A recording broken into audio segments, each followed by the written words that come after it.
Hello student, welcome to science एडो। आशा है कि आप सब बहुत अच्छे होंगे और अपनी तैयारी बोर्ड्स एग्जाम की दमदार तरीके से कर रहे होंगे। तो आज हम पढ़ेंगे female reproductive system. Female reproductive system यानी कि फीमेल में जो गैमेट बनाने के लिए यूज होता होगा, यानी गैमेट जानते होंगे। फीमेल में जो गैमेट बनते हैं, फीमेल गैमेट, ओवा या एग भी बोलते हैं हम इसे, ठीक है। ह्यूमन के रिप्रोडक्टिव सिस्टम को पढ़ेंगे आज, फीमेल रिप्रोडक्टिव सिस्टम को। तो अभी हम ड्रॉ कर लेते हैं फीमेल रिप्रोडक्टिव सिस्टम।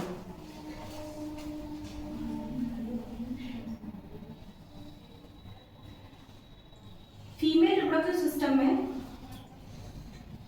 एक प्राइमरी ऑर्गन होते हैं। Number first, primary organ,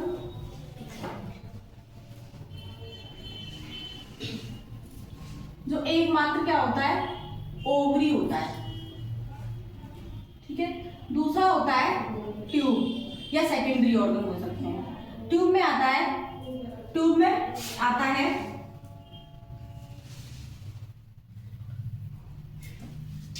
cervix, vagina, uterus और फैलोपियन ट्यूब।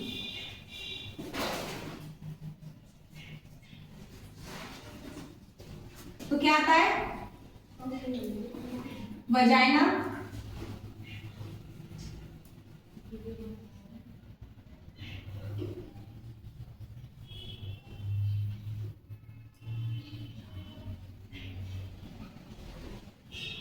सर्विक्स, यूट्रस,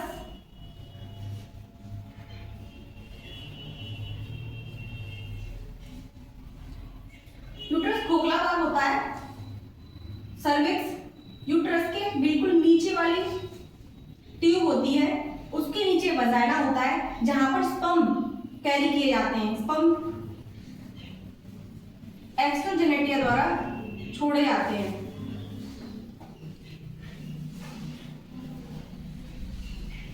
इसके बाहर होता है बलवा।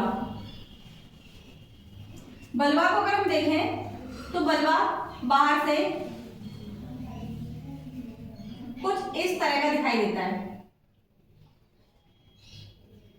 ये होते हैं लीविया माइजोरा। इसमें दो तरह के लिप होते हैं, एक होता है Livia majora,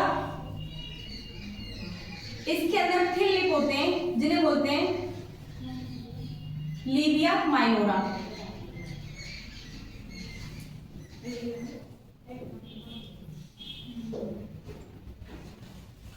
Livia minora, Livia minora जहां खत्म होते हैं वहां एक स्ट्रक्चर बनती है जिसे बोलते हैं क्लाइटोरिस। क्लाइटोरिस। और यहां पर दो प्रकार की ओपनिंग होती है, एक होती है यूरेथ्रल ओपनिंग, यूरेथ्रल ओपनिंग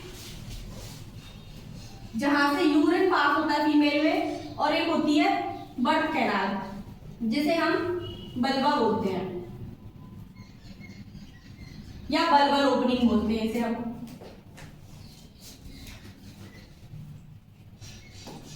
तो ये तो हो गया बल्बा। इससे ऊपर वाला भाग जहां पर स्पर्म छोड़े जाते हैं उसे बोलते हैं वजाइना।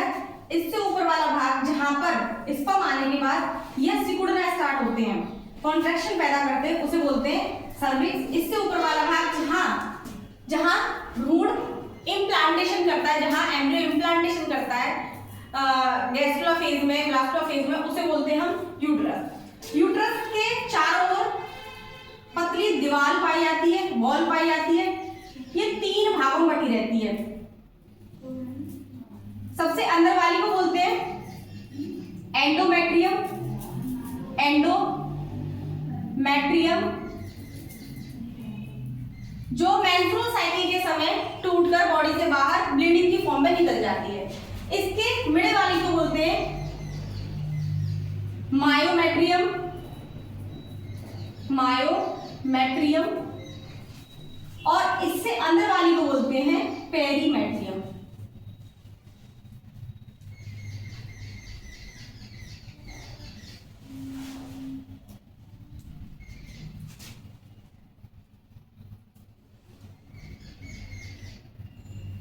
जब ये हमने क्या क्या देख लिया, हमने देखा बल्बा, बल्बा देख लिया हमने, वजाइना देख लिया, सर्विक्स देख ली, यूट्रस देख लिया, फैलोपियन ट्यूब। फैलोपियन ट्यूब यानी कि एक इधर है फैलोपियन ट्यूब, एक इधर है। फैलोपियन ट्यूब को जब काट दिया जाता है, कांटों से बांध दिया जाता है, तो उसको बोलते हैं महिला नसबंदी यानी टोबैकोटॉमी, ठीक है।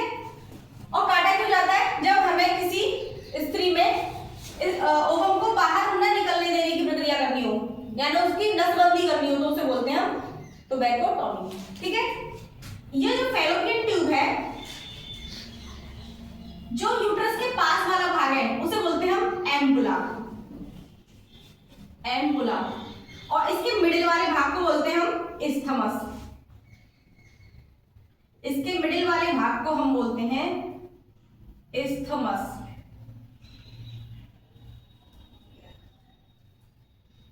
और इसके सबसे लास्ट वाले भाग को बोला जाता है इनफंडीबुलम, इनफंडीबुलम। इसको हम फनल भी कहते हैं क्योंकि ये कोन के आकार की होती है। और इनको बोलते हैं हम क्या? Fimbriae, fimbriae. इस फिम्बरी से आगे ही क्या पाई जाती है? एक बादाम के आकार की, बिल्कुल बादाम जैसी, मान लो बादाम के आकार की क्या पाई जाती है? ओवरी पाई जाती है। क्या पाई जाती है? ओवरी पाई जाती है, जो इस तरह से जुड़ी रहती है। इधर ओवेरियन लिगामेंट और इधर मीजोवेरियम लिगामेंट, ठीक है। इधर ओवेरियन लिगामेंट, इधर मीजोवेरियन लिगामेंट से जुड़ी रहती है। लिगामेंट किसे कहते हैं? लिगामेंट यानी मसल्स, और मसल्स के जोड़ को हम क्या कहते हैं? लिगामेंट कहते हैं। तो इधर भी आपको मसल दिखाई दे रही है और ये खुद मसल है, तो ओवेरियन लिगामेंट और इधर मीजोवेरियम लिगामेंट। इन तीनों को मिलाकर इस्थमस, एम्बुला और इनफंडिबुलम, इन तीनों को मिलाकर बनती है फैलोपियन ट्यूब, जो एक ट्यूब होती है। यहां से ओवम जब निकलते हैं, यहां से जब ओवम निकलते हैं तो फिम्बरी उन्हें अपनी ओर आकर्षित कर लेती है, इस तरीके से अपनी ओर आकर्षित करती है।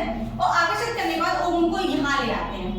ओवम जब यहां आता है, उसके बाद ये ओवम, इसके अंदर और भी फिम्बरी लाइक स्ट्रक्चर पाई जाती है, जो ओवम को यहां से इस्थमस तक लेके आती हैं। और यहाँ इस्थमस में ओवम वेट करता है कितने दिनों तक? 14 दिनों तक वेट करता है। किसका? स्पर्म का। यदि स्पर्म आ जाएंगे तो ये फ्यूज हो जाएगा और यहाँ से जाकर ये किससे? एंडोमेट्रियम से इम्प्लांट हो जाएगा। इम्प्लांट होने के बाद इसका डेवलपमेंट होगा। डेवलपमेंट के बाद ये शिशु फॉर्म में यानी शिशु बनके